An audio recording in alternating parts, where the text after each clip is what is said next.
ఓం నమో వెంకటేశాయ. జై శ్రీమన్నారాయణ. ఇప్పుడు మనం తెలుసుకోబోయేది గుడిలో షడగోప్యం అంటే షడగోపురం అని అంటారు.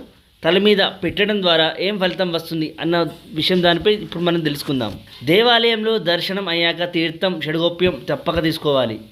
చాలామంది దేవుని దర్శనం చేసుకున్నాక వచ్చిన పని అయిపోయిందని చకచకా వెళ్ళి ఏదో ఒక ఏకాంత నిర్మల ప్రదేశ చూసుకొని కూర్చుంటారు. కొద్దిమంది మాత్రమే ఆగి షడగోప్యం పెట్టించుకుంటారు. షడగోప్యం అంటే అత్యంత రహస్యం అయినదని, అది పెట్టే పూజారికి కూడా వినిపించనంతగా కోరికను తలుచుకోవాలి. అంటే మీ కోరికే షడగోప్యము.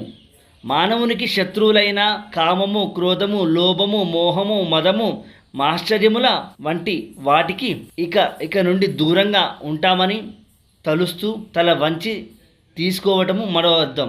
ఓం నమో వెంకటేశాయ. జై శ్రీమన్నారాయణ.